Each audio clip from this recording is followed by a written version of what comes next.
আল্লাহু আকবার।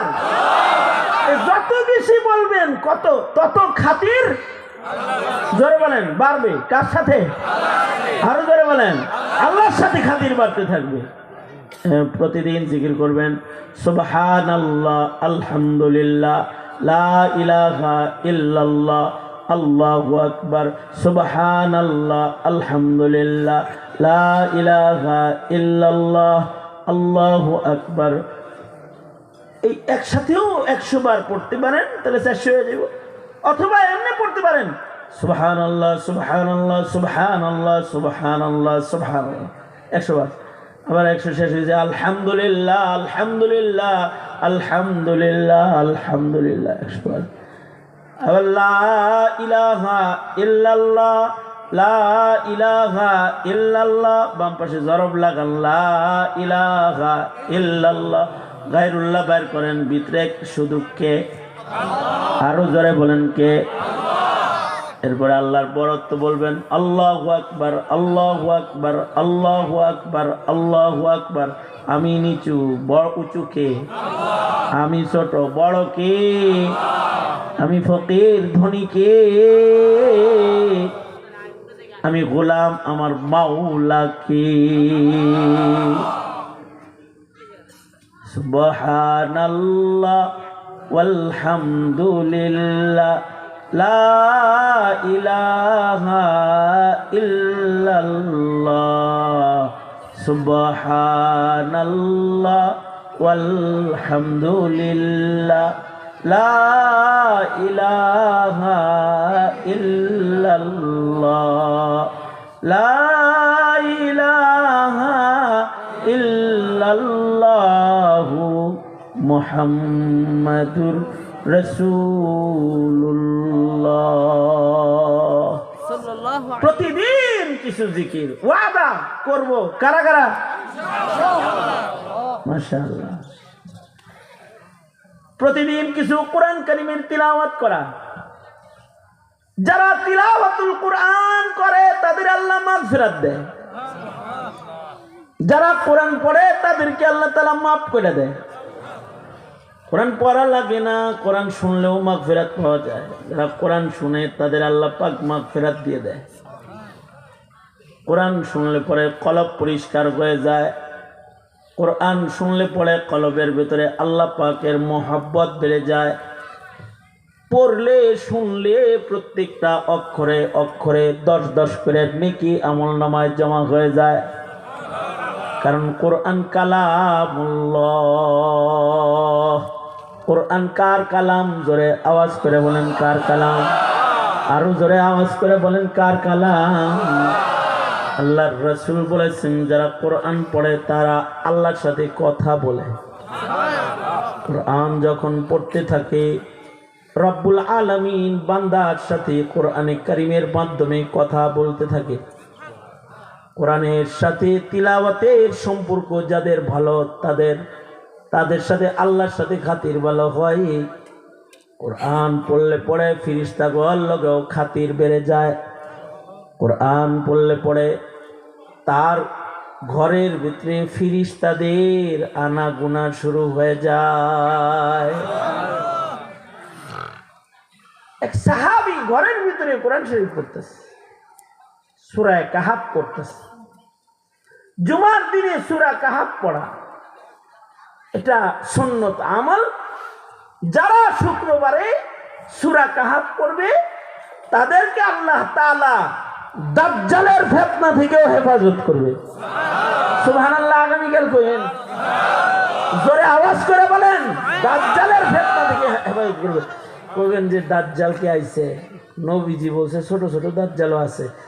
কানা দাজ্জাল তো পরে আইব, কিন্তু এর আগের দাজ্জাল যারা এই যে নবী দাবি করে এরা দাজ্জাল। কে বলছে? আল্লাহর রাসূল বলছেন। নবী দাবি করে ওরা কি? দাজ্জাল। তাহলে কাদিয়ানি কি? ও কাফের ও দাজ্জাল। নবীর ভাষ্য অনুযায়ী এগুলো দাজ্জাল। কেউ যদি সূরা কাহাফ পড়ে তো আল্লাহ তাআলা তাকে এই সকল ছোটখাটো দাজ্জাল থেকেও হেফাজত করবে। কত মানুষ আছে যারা কোরআন পড়ে না, তারা কাদিয়ানির মুরিদ হইছে। ঠিক প্রশাসনের লোক কাদিয়ানির কাছে টাকার কাছে নিজেকে বিক্রি করেছে, অথচ মুসলিম ঘরে জন্ম, মুসলিম আইডি নিয়ে ঘুরে, ঘরে মুসলমান হিসেবে বসবাস করে, কিন্তু কাদিয়ানির পয়সা খায়া ইমান বিক্রি করে ইমান নষ্ট করে ফেলছে। ফিতনার থেকে নিজেরে বাঁচাইতে পারে নাই। যারা কাদিয়ানির পক্ষ অবলম্বন করে ওরা কি দাজ্জালের পক্ষ নিছে, দাজ্জালের পক্ষ গ্রহণ করেছে। যত ফিতনা আছে সব আরে দাজ্জালের ফিতনার থেকে যদি হেফাজত করে, আনোয়ার শাহ কাশ্মীরি বলেন প্রতিদিন যদি সূরা কাহফ পড়ো তাহলে আরো ভালো। সপ্তাহে একবার পড়লে, শুক্রবারে সূরা কাহফ পড়লে দাজ্জালের ফিতনার থেকে বাঁচবে। আর যদি ডেলি পড়তে পারে কেউ তাহলে তো আরো ভালো।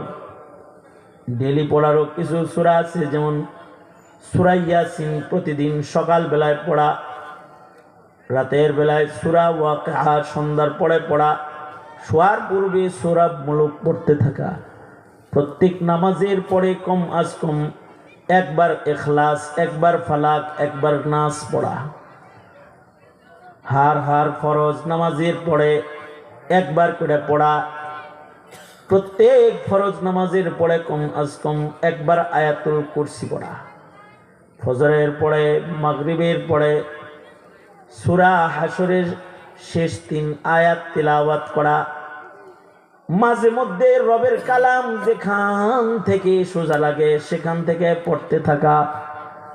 যারা কোরআন পড়ে এভাবে ছোট ছোট সূরাও যদি পড়ে, এদের লগে মহান রব্বুল আলামিনের সাথে খাতির হয়ে যায়। কোরআনের সাথে সম্পর্কওয়ালা মানুষগুলা মওতের আগে মাগফিরাত পেয়ে যায়, আল্লাহ তাআলা বেলায়াত দিয়ে দেয়। কোরআনের লগে যাদের খাতির হয়, আল্লাহর সাথে শুধু না ফেরেশতার লগেও তাদের খাতির হয়ে যায়। মাদ্রাসার ছাত্ররা কোরআন পড়ে বিধায় ফেরেশতারা তাদের পায়ের নিচ দিয়ে রহমতের পাখা বিছায়া দেয়। কোরআন পড়নেওয়ালার সাথে গর্তের পিপিলিকারও খাতির হয়ে যায়। হাত্তাল হিতানু ফি জাওফিল বাহার, পানির ভেতরে, সাগরের ভেতরে যে মাছগুলো থাকে ওরাও কোরআন পড়নেওয়ালার জন্য দোয়া করতে থাকে। তাহলে মাগফিরাত পাওয়ার, রহমত পাওয়ার, বরকত পাওয়ার, জান্নাত লাভের একটা রাস্তা হলো তিলাওয়াতুল কোরআনের আমল করা। এক সাহাবী ঘরের ভেতরে সূরা কাহফ পড়তেছে, এত মধুর করে সূরা কাহফ পড়তেছে, সাহাবী দেখে আকাশের ছাদ খুইলা আসমান থেকে সরাসরি ঘরের ভেতরে নূর প্রবেশ করতেছে, আলো প্রবেশ করতেছে, আলো ঢুকতেছে। ঘর এত ছোট যে ঘরের ভেতরে সাহাবীও আছে। ঘোড়া মানুষের পায়ের আওয়াজ পাইলেই ও শোয়ার থেকে দাঁড়ায় যায়, ওর মনিবের পায়ের আওয়াজ পাইলে দাঁড়ায় যাবে। হায়াতুল হাইওয়ানে আছে হাসাস জানোয়ার হলো ঘোড়া। আল্লাহ পাক কোরআনে কারীমে ঘোড়ার কসম খাইছেন, ওয়াল আদিয়াতি দবহা ফালমুরিয়াতি কদহা ফালমুগীরাতি সুবহা ফাআসারনা বিহি নাকআ ফাওয়াসাতনা বিহি জামআ, কসম খাইছেন। ঘোড়ার দৌড়ের কসম, লোহার সাথে খোর বাড়ি লাগা অগ্নি ঝরা দৌড় দেয়, এটার কসম, ধুল উড়ায় চলে যায়। আর সে যে তার পিঠরের সওয়ারিকে লয়ে একেবারে কাফেরদের লস্করের ভিতরে ঢুকে যায়, এই সাহসিকতা আল্লাহ তাআলা এই ঘোড়ার প্রশংসা করছেন। ঘোড়ার এগুলোর কসম খায় আল্লাহ বলে, ইন্নাল ইনসানা লিরাব্বিহি লাকানুদ, মানুষ বড় নাশকর, মানুষ অনেক নাশকর।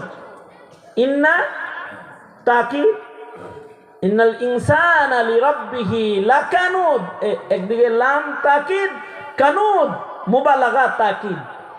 ইন্না তাকিদ, তাকিদ তাকিদ দর তাকিদ, একেবারে মানুষ সর্বোচ্চ নাশক। লাকানুদ, এটা কেন বললো?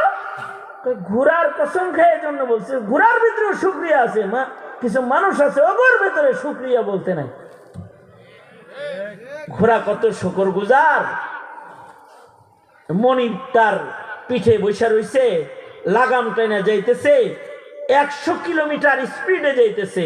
ওই সময় মনিবে লাগাম ধরে টান দিছে, তো 100 কিলোমিটার স্পিডে চলা অবস্থায় জায়গায় ব্রেক হয়ে যায়, এক কদম সামনে বাড়ে না, মালিক নারাজ হয়ে যাবে এর লেগে।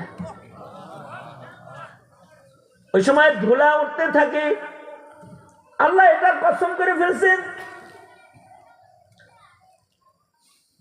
ঘোড়াকে যখন লাগাম টেনে ব্রেক করা হয়, কখনো কখনো যখন গতি বেশি থাকে তখন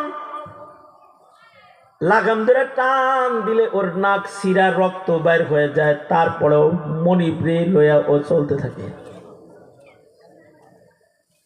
নাক সিরে রক্ত বের হয়েছে, তারপরেও ব্রেক করার সময় 4 পায়ে ব্রেক করে নাই, পেছনের 2 পায়ে ব্রেক করে সামনের 2 পা উপরে উঠায় দেয়, যেন পিঠে আরোহণকারী মনিব সে যেন ব্রেক করার কারণে পিঠ থেকে নিচে পড়া না যায়।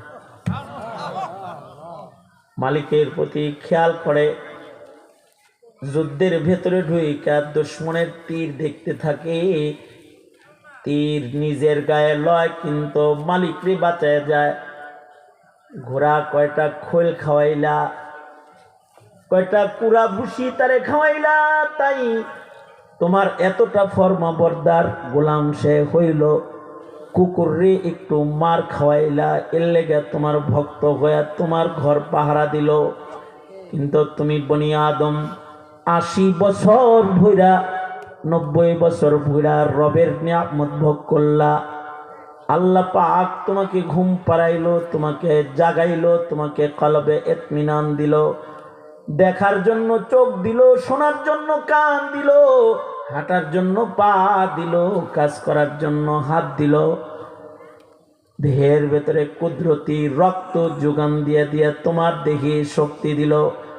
এই শক্তি ব্যয় কইরা মুদিরে খুশি করলা, এই শক্তি ব্যয় কইরা আমেরিকাকে খুশি করলা, কিন্তু এই শক্তি ব্যয় করে একটু শেষ রাত্রি উঠা যায় নামাজ বিছায়া রবের কদমে একটু সেজদা দিয়ে তুমি এটা বলতে পারো না, সুবহানা রব্বিয়াল আ'লা, সুবহানা রব্বিয়াল আ'লা। অথবা মসজিদে যায় 2 রাকাত নামাজ তুমি আদায় ফজরে করতে পারো না, গাফেল হয়ে ঘুমাইলা। এত বড় নাশকর হওয়ার পরেও কেউ তোমরা জান্নাত কেমনে কামনা করো? এগুলো হলো হুমকি। এই নাশকর, আমার নিয়ামত গুলো ভোগ করতেছ, শুকরিয়া আদায় করবি না? তোর চিন্তিত গুড়া ভালো, ও মনিবের ফরমাবরদার। গুড়া যখন দেখে যে ঘরের ভিতরে আলো আয় যায়, ও তো মনিবের বাচ্চার পেরেশানিতে লাফান শুরু করছে। সাহাবী কোরআন তেলাওয়াত বন্ধ করে দিয়েছে, কোরআন শরীফ বন্ধ করে দিয়েছে, কারণ সাহাবীর দিলের ভিতরে ভয়।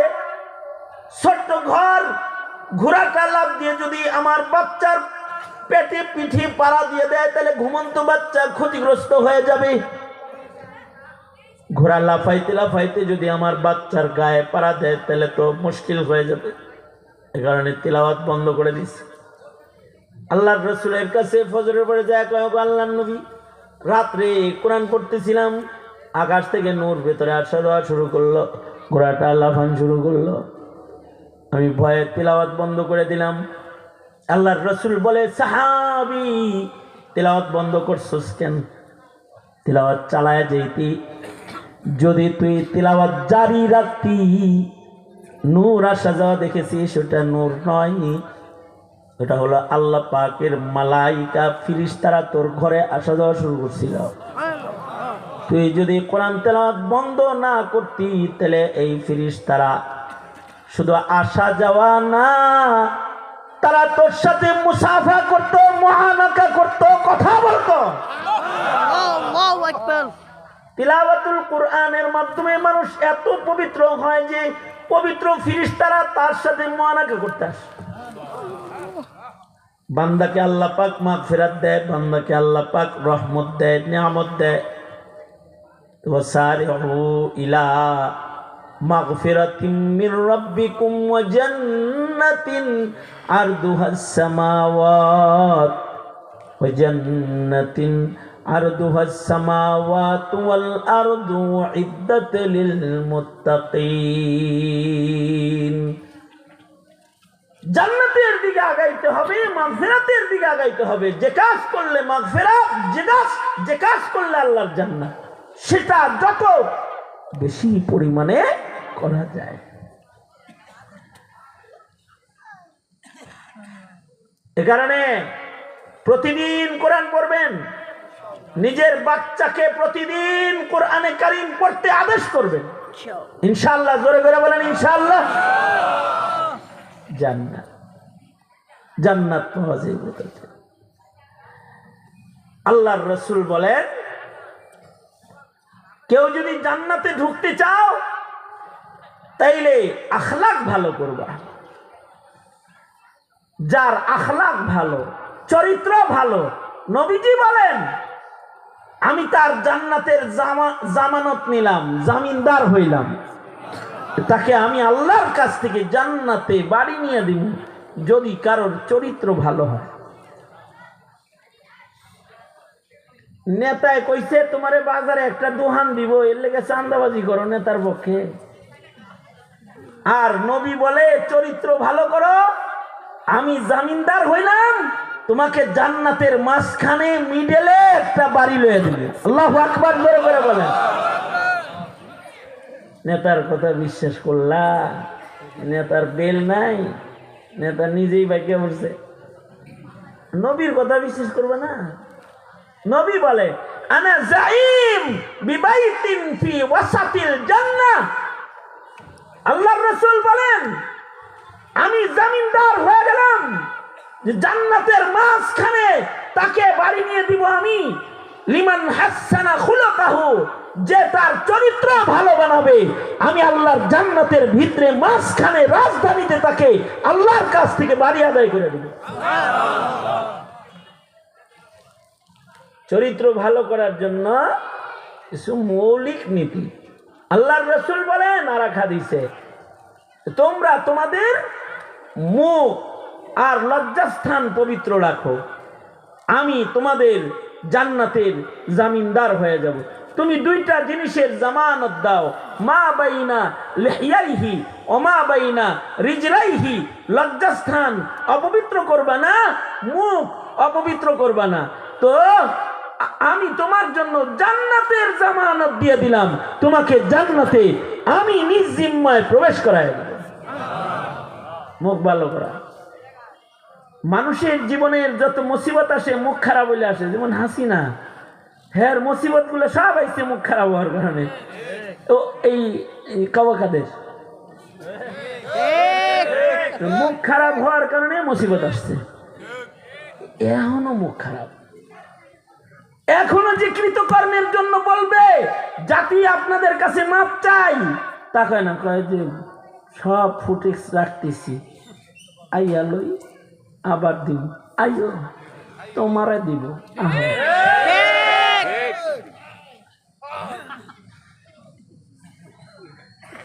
মুখ খারাপ না করা। হাসিনা মুখ খারাপ করলো, হুজুরদেরকে বলছে তো বলছে, মুখ কতটা খারাপ হইলে সংসদে দ্বারা মিশা কথা কয়। রাতের অন্ধকারে বাতি নিভায়া শাপলা চত্বরে হাফেজ আলেমদেরকে প্রকাশ্যে দিবালোকে গুলি করে রাতের অন্ধকারে মারল।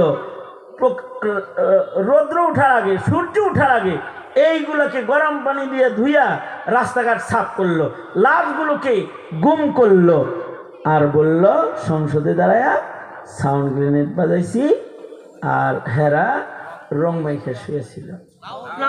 এইরকম মিথ্যা কথা শহীদের রক্তের সাথে গাদ্দারি। তাও হাফেজ আলেমদের ব্যাপারে এমন নষ্ট কথা মুখ খারাপ ছাড়া কেউ বলতে পারে না। মুখ খারাপ না হইলে বলতে পারে না। মুখ খারাপ, মুখ যখন খারাপ হয় তখন ভেতর খারাপ হয়ে যায়। তখন ভেতর এত খারাপ হয় কাউকে মানুষ মনে হয় না।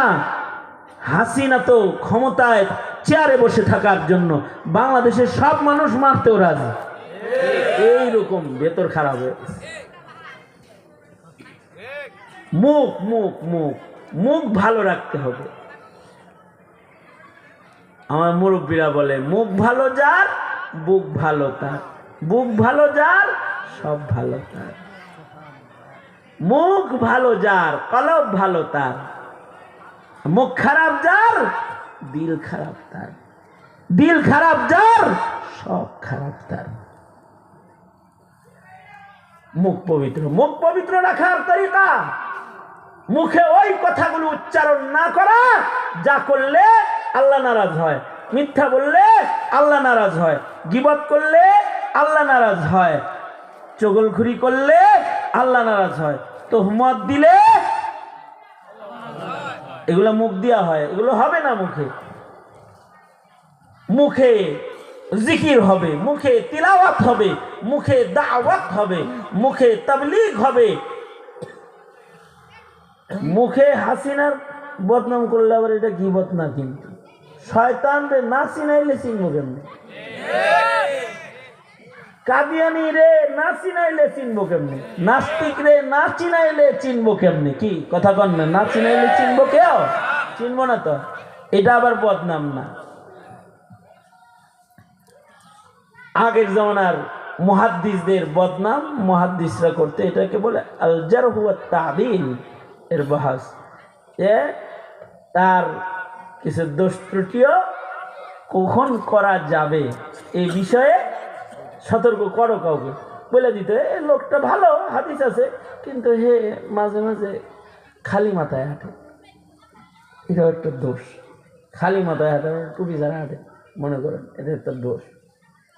সে দস্তরখান ছাড়া খানা খায়, হাদিস আছে তার কাছে কিন্তু দস্তরখান ছাড়া খানা খায়, তাইলে তার কাছ থেকে নিন না। সে ঘুরারে ধোঁকা দিছে, ইমাম বুখারী কয় তার কাছ থেকে হাদিস নিন না। এটা যে বর্ণনা করছে এই মুহাদ্দিসের বদনাম বলছে নাকি তাকওয়ার কমবেশ শিক্ষা দেওয়ার জন্য দৃষ্টান্ত বলছে? তো সমাজে কারে ভোট দিবা এটা বোঝানোর জন্য অনেক সময় কারোর খবাসাতকে জাতির কাছে তুলে ধরতে হয়, তার খবাসাতের আক্রমণ থেকে জাতিকে রক্ষা করার জন্য। মুখ পাক রাখতে, মুখে না পাক কথা বলা যাবে না। লজ্জাস্থানের তাহারাত নষ্ট করা যাবে না। লজ্জাস্থান পাক যার, মুখ পাক যার, আল্লাহর রাসূল বলেন আমি জান্নাতের জামিনদার। আল্লাহর নবী চরিত্র ভালো করার জন্য আরো কিছু মূলনীতি বলেছেন। নবী বলেন সিলমান কাতাআকা ওয়াফু আম্মান যালামাকা ওয়া আহসিন ইলা মান আসাআ ইলাইকা। তোমার সাথে কেউ সম্পর্ক ছিন্ন করে তুমি তার সাথে সম্পর্ক জুড়ে ফেলাও। তোমাকে কেউ জুলুম করে তুমি তারে মাফ করে দাও। তোমাকে কেউ ক্ষতি করে তুমি তার উপকার করে দাও। এই কারণে মুহাম্মাদুর রাসূলুল্লাহ সাল্লাল্লাহু আলাইহি ওয়াসাল্লাম তায়েফের জুলুমও মাফ করে দিছে, কষ্ট দিছে, নবীজি তার উপকার করেছে। নবীরে মারতে আইছে, নবী কয় আমি তোরে মাফ করে দিছি। আখলাক, আখলাক দিয়া বিশ্ব বিজয় হয়। আখলাক দিয়া মুসলমানদের দুনিয়া বিজয় হয়েছে, দুনিয়া দখল হয়েছে। ইসলামের একটা আখলাক, ইবাদতেরও সৌন্দর্য, আখলাকেরও সৌন্দর্য। এই সৌন্দর্য দিয়া মুসলমানের বিজয় হয়েছে। আজব ইবাদতও হারাইছে, স্বভাব চরিত্রও হারাইছে, আখলাকও হারাইছে। জুলুম অত্যাচার করে জালিমের খাতায় যদি কেউ নিজের নাম লেখায়, এমন জালিম আল্লাহর কাছে কখনো মাহবুব হতে পারে না। সুতরাং আখলাক ভালো করো। জান্নাতে বাড়ি দেওয়া হবে, আনা জাইম বিবাইতিন ফি ওয়াসাতিল জান্নাহ। জান্নাতে বাড়ি লাগে নাকি? জান্নাতে যদি এক টুকরা মাটি কেউ পায়, মা খায়রুম মিনাদ দুনিয়া ওয়া মা ফিহা, এই দুনিয়া এবং মা ফিহা, এই দুনিয়ার ভিতরে যা আছে এই সব কিছুর চাইতে অনেক দামি জান্নাতের এক টুকরা মাটি। সুতরাং জান্নাতের দিকে দৌড়াইতে হবে। জান্নাতের দিকে দৌড় দিতে আখলাক চরিত্র ভালো হওয়া লাগবে। যুব সমাজ, মুরব্বীদের সাথে বদ আচরণ করবে না, চোখ বড় বড় করে গুল্লায় গুল্লায় কথা কবে না, মাথাটা নিচের দিকে দিয়ে কথা বলবা, বিনয়ের সাথে চলবা, মস্তানি ভাব দেখায় না, এরকম করো না, এরকম করো, নিচু হও, ভালো কথা বলো, মুরব্বীদের সাথে সুন্দর আচরণ করো, চোখ গরম করো না। চোখ গরম করো কে? কয়দিনের জন্য আইছো দুনিয়ায়? চোখ গরম করো। তোমার চুল দাড়ি পাকা মুরব্বীর লোকে চোখ উঠায় তাকাস, মা বাবার সাথে চক্ষু উঠায় তাকাস, মরবি না, জান্নাত লাগবো না। খাসিয়াত ভালো কর, খাসিয়াত ভালো করো। তুমি মরে যাওয়ার পরে যেন 10 জনে বলে, আহারে একটা হীরার টুকরা হারাইলাম, জান্নাত পেয়ে গেল। স্বভাব চরিত্র ভালো লাগবে। এই স্বভাব চরিত্র ঠিক করার জন্য কোরআন লাগবে। জাতির খাসিলত ভালো করার জন্য ইসলামের শাসন লাগে। ওরা খাচ্ছত বলা হয় না, কারণ আদালত কায়েম হয় না তো জুলুম যায় না। সুতরাং বাউতাবাজির দিন অনেক দেখছেন, এবার কোরআন সুন্নাহর বাংলাদেশ দেখেন, অনেক শিক্ষা শিখাইছেন। এবার সন্তানকে দিন শিখানোর শপথ গ্রহণ করেন, দিন শিখান। ডাক্তার বানান, ইঞ্জিনিয়ার বানান, মানা করি না তো আমরা, কিন্তু দিন শিখান, দিন দিন। যেটা শিখলে পরে ওর চরিত্র সুন্দর হয়, ইবাদত সুন্দর হয়। এই ওয়াজ মাহফিল, এই মাদ্রাসা, দাওয়াতে তাবলীগ, খানকা, এই সব কিছুর মাকসাদ কি? চরিত্র ভালো করো, জাতির ইবাদত সুন্দর করো, ওর আখলাক সুন্দর করো। বিউটি পার্লার না, চামড়া সুন্দর করবে, চরিত্র সুন্দর করে দিবে। কালো হইলেও সিধা আল্লাহর জান্নাতে চলে যাবে। তৈয়ার না ইনশাআল্লাহ? মাদ্রাসার সাথে আছেন তো ইনশাআল্লাহ? আল্লাহ কবুল করো, আমিন বলেন। সোজা করেন না, চলেন, মোট করেন, ছাড়েন, আবার ধরেন, ধরে রাখেন।